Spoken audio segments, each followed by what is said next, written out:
Hello everyone, स्वागत है आपका हमारे यूट्यूब चैनल में। चलिए आज हम देखेंगे मैथ के कुछ ऑब्जेक्टिव क्वेश्चन और कुछ सब्जेक्टिव क्वेश्चन को, जो इस पैटर्न पे बहुत ज़्यादा क्वेश्चन आपके बोर्ड एग्जाम में पूछे जाते हैं। चैनल पर नए होंगे चैनल को आप जरूर सब्सक्राइब कीजिएगा। पहला क्वेश्चन जो है आपके लिए वो है 2x² - 4x + 3 = 0 के मूलों की प्रकृति क्या होगी। तो आप जानते होंगे मूलों की प्रकृति के बारे में कि जो मूलों की प्रकृति होती है वो 3 चीज़ों पर डिपेंड करती है।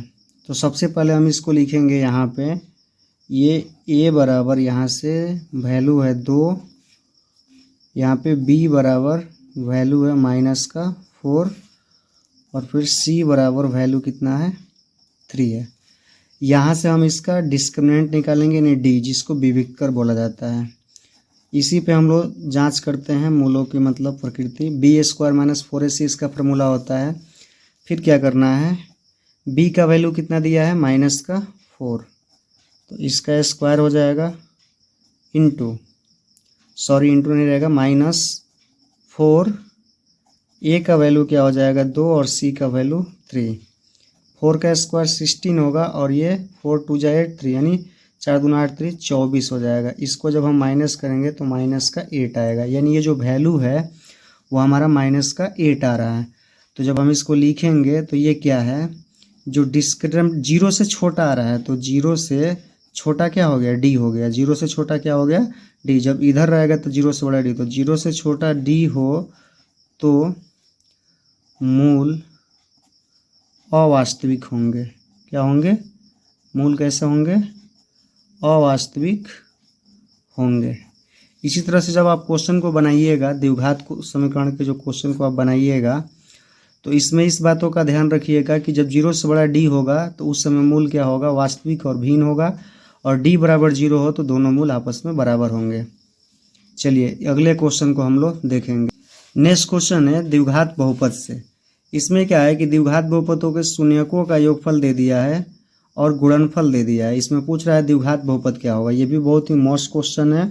इसके लिए फॉर्मूला होता है। जैसे मान लीजिए कि यहाँ पे आप बनाइएगा तो इसके 2 शून्य को अगर अल्फा बीटा मानिएगा तो शून्यकों का जो योग है वो क्या दिया है, यानी अल्फा प्लस बीटा क्या दे दिया है, वो आपका दे दिया है 2। शून्यकों का योगफल क्या दे दिया है 2, और गुणनफल दिया है क्या दिया है, साथ ही में गुणनफल दिया है अल्फा इंटू बीटा, वो दिया है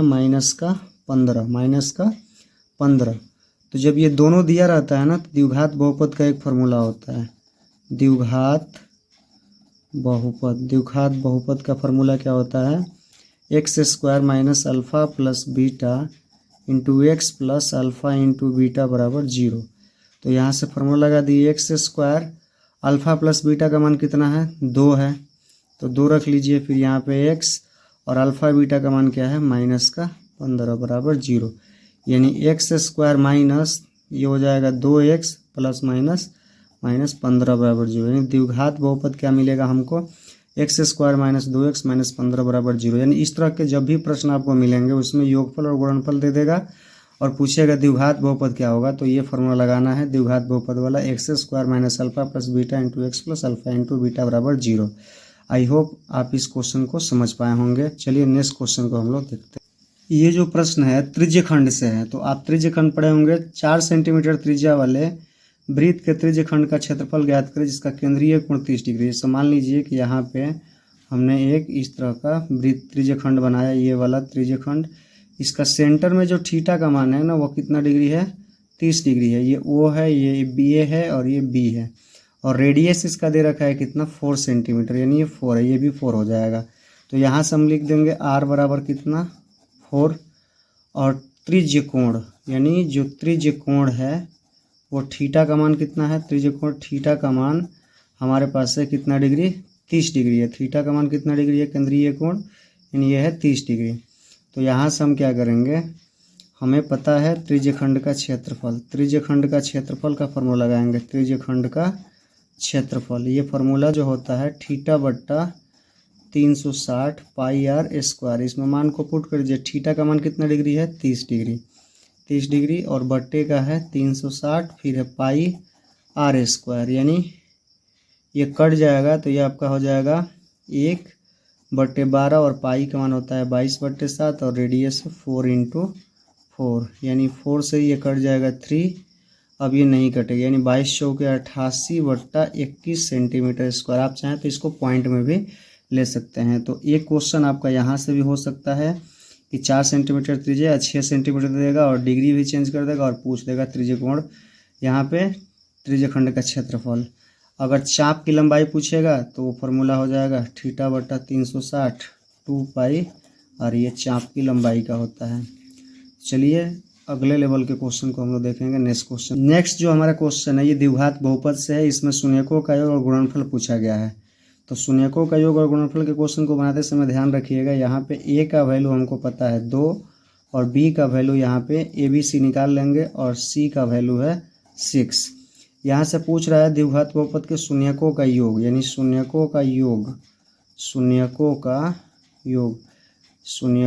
योग यानी अल्फा प्लस बीटा। फार्मूला क्या होता है -b/a। तो -b/a होता है फार्मूला। तो -b का मान कितना है यानी ये माइनस और ये खुद ही -8 है, माइनस में है और ये का मान है 2 यानी 8/2। इसका वैल्यू कितना हो जाएगा 4। उसी तरह से आपसे पूछेगा शून्यकों का गुणनफल। क्या पूछेगा शून्यकों का गुणनफल पूछा गया, क्या पूछा हुआ है।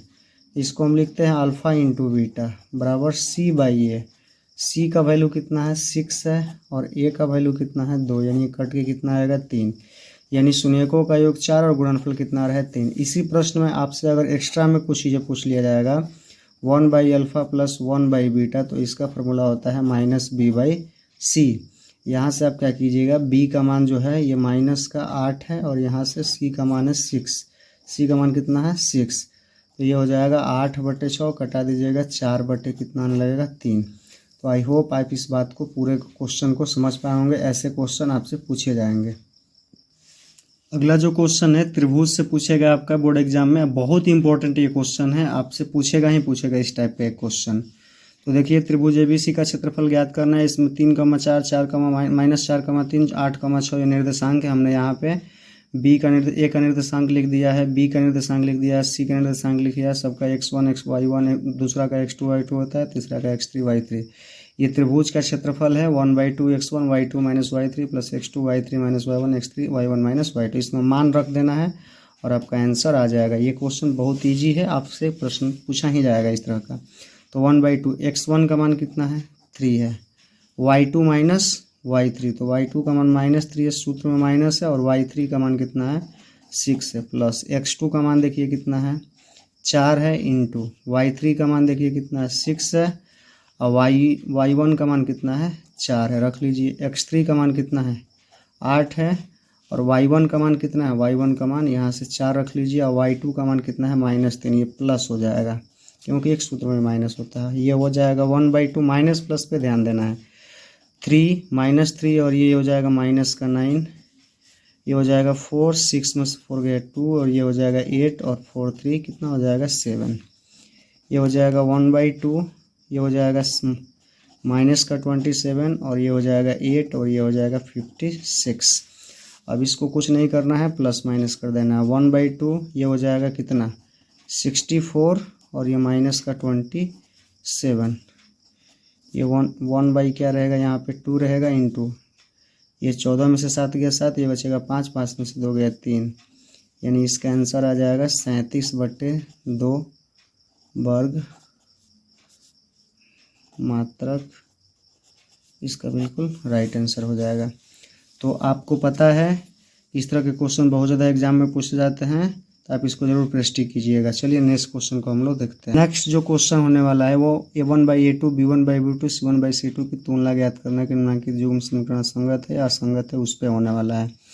तो देखिए यहाँ पे आप जो क्वेश्चन देख रहे हैं ना, वो क्वेश्चन है आपका x + 2y। तो यहाँ से सिंपल सा मान लिखना है, इसको बराबर नहीं करना है। A1 का मान 1 है, B1 का मान आपका दे दिया है यहाँ पे 2 और C1 का मान कितना दिया है 3, तथा इसी तरह से A2 का मान है 3, B2 का मान है 6 और C2 का मान है 9। बस तुलना करना है। यहाँ से A1/A2 निकालिए तो ये हो जाएगा 1/3, B1/B2 निकालिए ये हो जाएगा 2/6 यानी 1/3।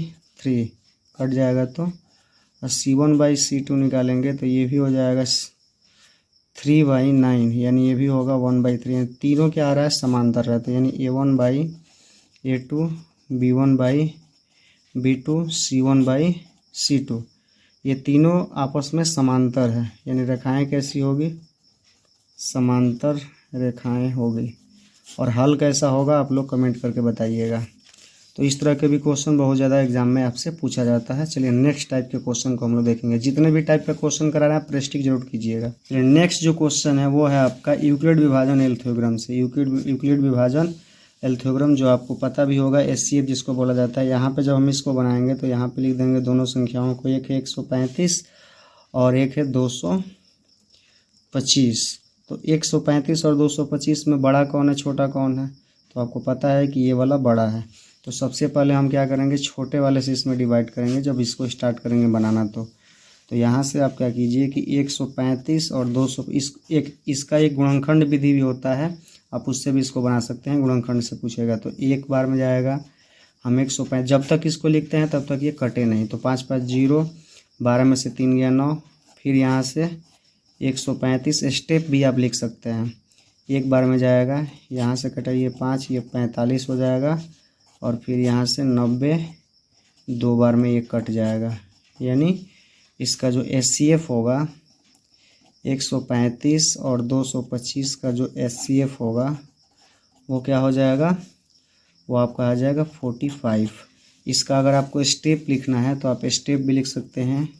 स्टेप 1 ऐसे डाल के ये 2 to 5 इसको लिख सकते हैं 135 गुणे 90, 135 गुणे 1 और प्लस में 90 लिख सकते हैं। फिर स्टेप 2 अगर लिखना है तो आप ऐसे ही, आपको पता भी होगा, ये यहाँ पे लिख सकते हैं 135, फिर ये क्या हो जाएगा 90 गुणे 1 प्लस 45। फिर यहाँ पे स्टेप 3 अगर लिखना चाहते हैं तो स्टेप 3 की जगह 90 लिख दीजिएगा, और यहाँ पे 45 गुणे 2 प्लस का यहाँ पे 0, यानी शेष जब तक 0 नहीं आता है यूक्लिड के अनुसार तब तक हम इसको बनाते रहते हैं। आई होप आप इस क्वेश्चन को समझ पाए होंगे। ये है बहुलक। एग्जाम में सबसे ज़्यादा बार बहुलक पूछा जाता है, जो 5 नंबर के प्रश्न बन गया है आजकल, पहले ये 2-3 नंबर में पूछता था। तो चलिए हम इसको देखते हैं। सबसे पहले बहुलक को बनाते समय में ध्यान